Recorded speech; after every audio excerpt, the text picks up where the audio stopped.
Assalamualaikum warahmatullahi wabarakatuh. Bismillahirrahmanirrahim. Sobahul khair. Selamat pagi anak-anak. Kaifa halukum? Bagaimana kabarnya hari ini? Semoga kalian selalu dalam lindungan Allah Subhanahu wa taala. Amin ya rabbal alamin. Alhamdulillah bertemu lagi dengan Bu Rahma di mata pelajaran fikih kelas 4. Hari ini kita akan belajar tentang bab 3 bagian 2, yaitu tentang sedekah. Sebelumnya kita sudah pernah membahas tentang sedekah ya. Nah, hari ini Ibu akan melanjutkan materi yang sebelumnya. Sebelum kita mulai pembelajaran pada hari ini, marilah kita membaca doa terlebih dahulu. Berdoa dimulai. Bismillahirrahmanirrahim. Raditu billahi robba wa bil islami dina wa bi muhammadin nabiyya wa rasulah. Rabbi zidni ilma warzuqni fahma. Amin. Baiklah teman-teman, perhatikan Ibu sebentar ya. Hari ini kita akan membahas tentang sedekah jariyah. Sedekah jariyah yaitu sedekah yang bersifat kekal dan mengalir pahalanya. Bentuk sedekah jariyah sifatnya tahan lama, baik dalam penggunaannya maupun kegunaannya. Contoh seperti tanah atau bangunan.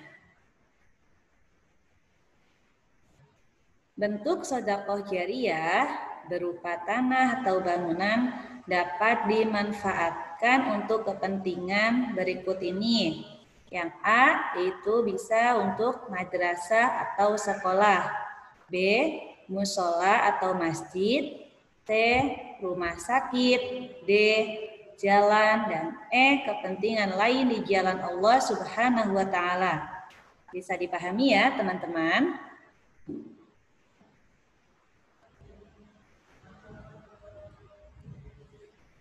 Kemudian berikutnya yaitu syarat bagi orang yang bersedekah. Syaratnya apa saja? Di sini ada 4 ya. Yang pertama yaitu mempunyai kelebihan harta. Sudah cukup untuk papan, sandang, dan pangan, yaitu harus bersedekah. Kemudian yang kedua, ikhlas karena Allah Subhanahu wa taala semata. Ketika kita memberikan sesuatu kepada orang lain, kita tidak boleh mengharapkan imbalan dari orang tersebut, apalagi mengharap pujian dari orang lain ya. Kita hanya mengharap ridho kepada Allah Subhanahu wa taala. Yang ketiga yaitu tidak menyebut-nyebut sedekah yang telah diberikan. Ketika kita memberikan sesuatu kepada orang lain, kita tidak boleh mengungkit-ungkit apa yang sudah kita berikan kepada orang tersebut ya. Kemudian yang keempat itu tidak menyakiti perasaan si penerima. Ketika kita sudah memberikan sesuatu kepada orang lain, kita juga tidak boleh menyakiti hati yang orang kita beri sedekah. Bisa dipahami ya, teman-teman? Kemudian di sini ada rukun bersedekah, itu ada 4. Yang pertama, pemberi sedekah, orang yang memberikan sedekah. Kemudian kedua yaitu penerima sedekah, orang yang diberi sedekah. Ketiga yaitu barang yang disedekahkan milik sendiri dan ada manfaatnya, ya. Yang keempat, ada pernyataan antara pemberi dan penerima atau ijab qabul. Sampai di sini bisa dipahami ya, teman-teman. Kemudian di sini dijelaskan di dalam berinfak dan bersedekah hendaknya kita harus memperhatikan hal-hal berikut ini. Yang pertama, tidak mengungkit-ungkit pemberian, ya. Kemudian yang kedua, menghindari riya atau takabur atau disebut juga dengan sombong. Yang ketiga yaitu harta yang disedekahkan milik sendiri ya, bukan punya orang lain ya. Kemudian yang keempat itu niat mencari keridhaan Allah Subhanahu wa taala. Kita hanya mengharap ridho dari Allah Subhanahu wa taala.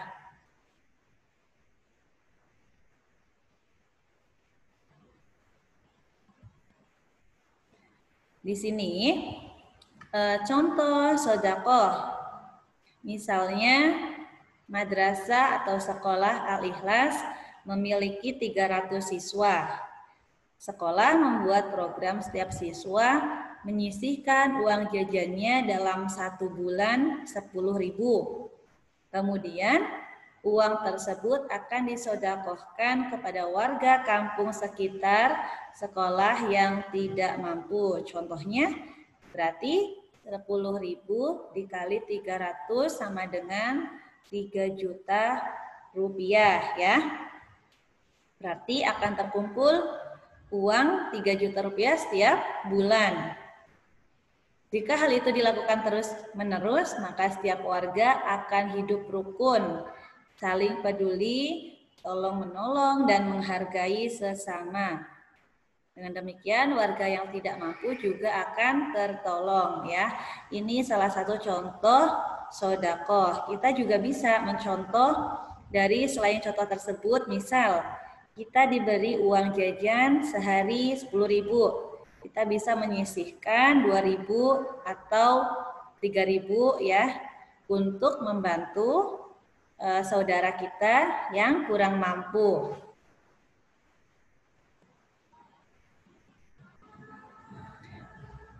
Kemudian di sini ada hikmah sedekah.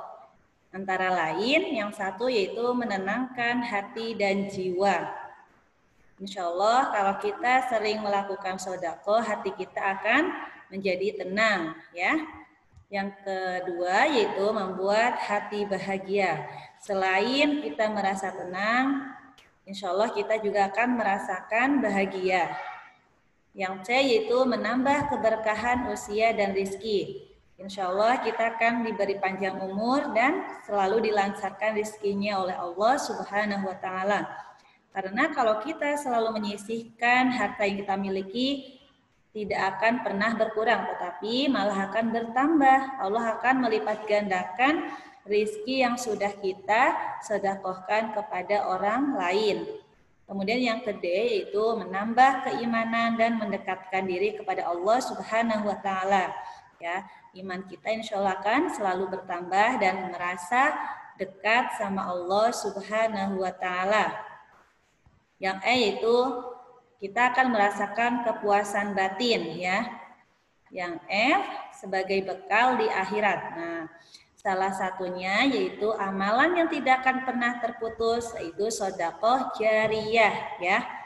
Selain sedekah jariyah yaitu ada ilmu yang bermanfaat dan anak soleh solehah yang mendoakan kedua orang tua.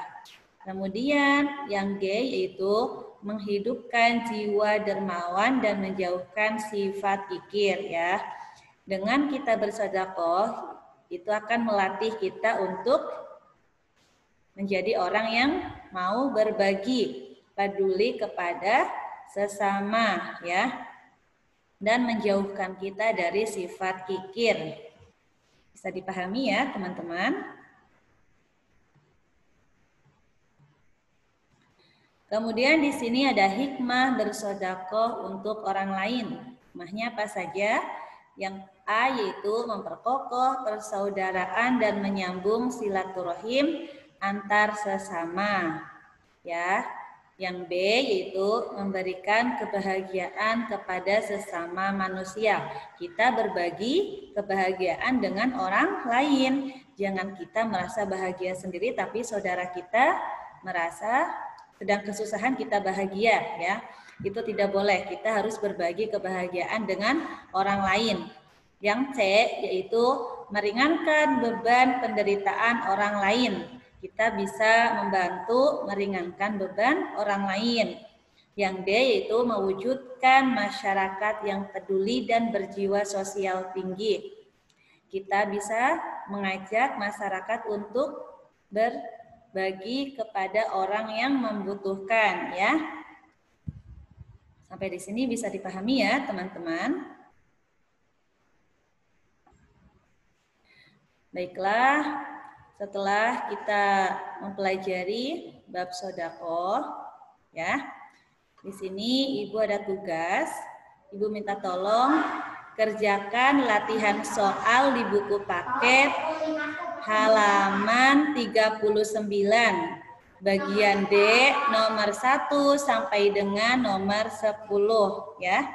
Dan Ibu minta tolong kepada kalian dikerjakan dengan baik ya. Baiklah teman-teman, marilah kita tutup pembelajaran pada hari ini dengan mengucapkan hamdalah bersama. Alhamdulillahirabbil alamin.